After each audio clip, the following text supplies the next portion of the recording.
Hello hello hello hello hello hello welcome back. অনেকে আমাকে প্রশ্ন করেন, ভাই সিনেমাটোগ্রাফার বা ডিওপি এর কাজটা কি? সেটা নাটকেই হোক, সিনেমাই হোক, মিউজিক ভিডিওই হোক, ডকুমেন্টারিতেই হোক, বা ওয়েডিং সিনেমাটোগ্রাফি হোক, এটসেট্রা এটসেট্রা এটসেট্রা। যে কোনো সিনেমাটোগ্রাফার বা ডিওপি হইতে গেলে তার মাথায় কি কি রাখতে হবে, কি কি বিষয় তার দিকে খেয়াল রাখতে হবে, সে বিষয় নিয়েই আজকের এই ভিডিওটা। প্রথমে দুইটা কথা বলে নেই। ফার্স্ট হচ্ছে, cinematography is not a job, it's a lifestyle. আর দ্বিতীয় কথা হচ্ছে, আমি যে কথাগুলোই বলবো সবগুলাই হচ্ছে সাবজেক্টিভ। এটা পার্সন টু পার্সন ভ্যারি করে।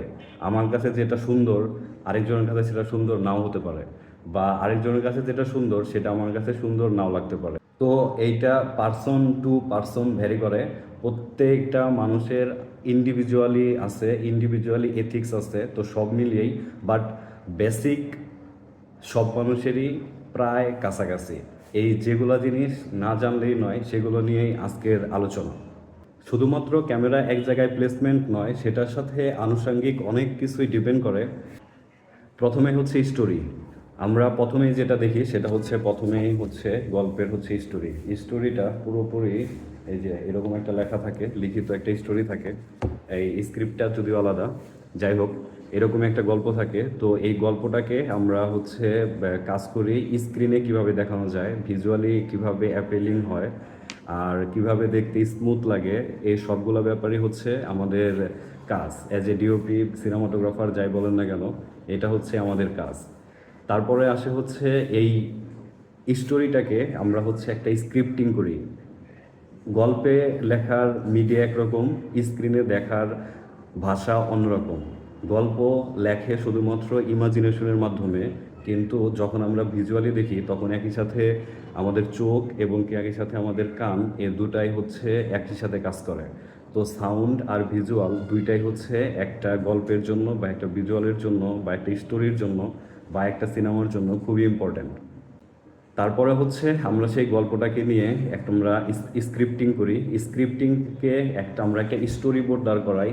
কোন শটের পরে শট আসবে, এগুলা আমরা আগে থেকেই মোটামুটি একটা প্রি প্রোডাকশন ফেসেই একটা ক্লিয়ার হয়ে নেই যে আমরা কোন শটের পরে কোন শটটা ইউজ করব।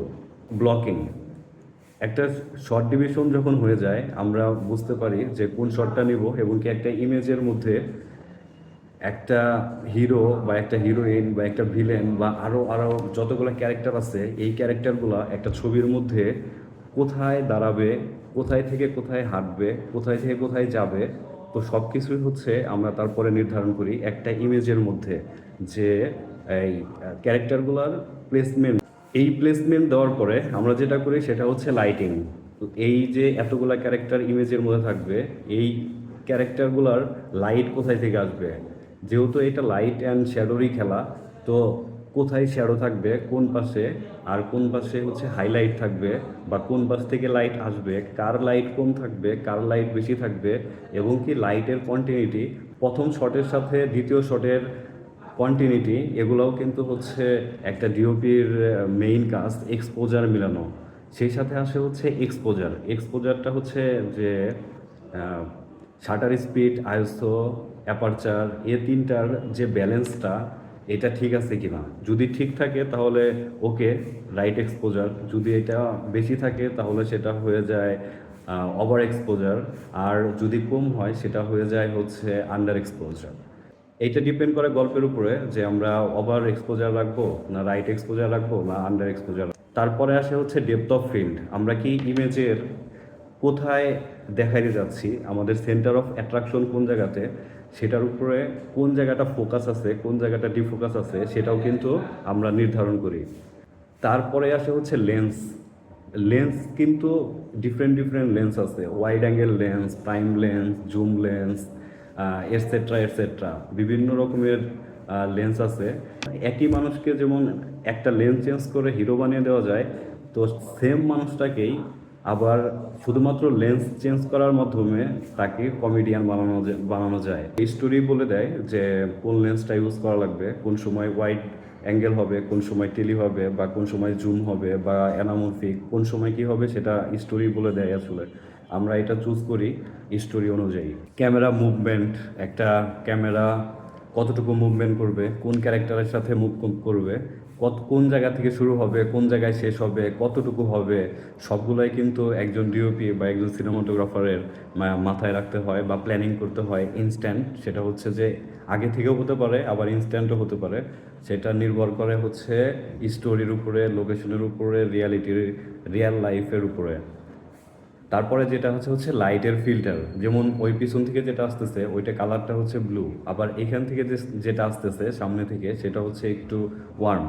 তো লাইটের ফিল্টার বা লাইটের কালার এগুলোও কিন্তু নির্ধারণ করতে হয়, এবং কি লাইটের পজিশন, কত দূর থেকে লাইট আসবে এবং কি কোথায় থেকে আসবে, কতটুকু আসবে, সব কিছুই কিন্তু একজন ডিওপি বা সিনেমাটোগ্রাফারের মাথায় রাখতে হয়। তারপরে প্রতিটা মানুষের আলাদা আলাদা সিনেমাটিক স্টাইল আছে। কেউ কালারে ভালো, কেউ কম্পোজিশনে ভালো, কেউ লাইটে ভালো, কেউ ব্লকিংয়ে ভালো, কেউ গল্পটাকে ভালো সার্ভ করতে পারে, কারো কম্পোজিশন সেন্স ভালো, কারো অবজারভেশন সেন্স ভালো। তো প্রত্যেকটা মানুষ আলাদা আলাদাভাবে প্রতিষ্ঠিত, আলাদা আলাদাভাবে কোয়ালিটি, আলাদা আলাদা কোয়ালিটি সবার মধ্যেই কিন্তু আছে। এছাড়াও আরও হাজারো জিনিস যেটা কিন্তু একজন ডিওপি বা একজন সিনেমাটোগ্রাফারের যখন একটা শট নেয় বা শুটিং টাইমে এগুলা কিন্তু সবগুলাই মাথায় রাখতে হয়। তো কোন বিষয়ে আপনার সব থেকে ভালো লাগলো অবশ্যই আমাকে জানাবেন। আর কোনো একটা স্পেসিফিক বিষয়ের উপরে যদি আপনার ইন ডেপথ জানতে চান, বুঝতে চান, শিখতে চান বা আমার সাথে শেয়ার করতে চান আপনার কোনো একটা এক্সপিরিয়েন্স, অবশ্যই আমাকে জানাবেন। আমি আহ, অবশ্যই অবশ্যই চেষ্টা করব সেটার উত্তর দেওয়ার। তো দেখা হচ্ছে, আপাতত আজকের জন্য এখানেই। আল্লাহ হাফেজ, bye bye, all the best.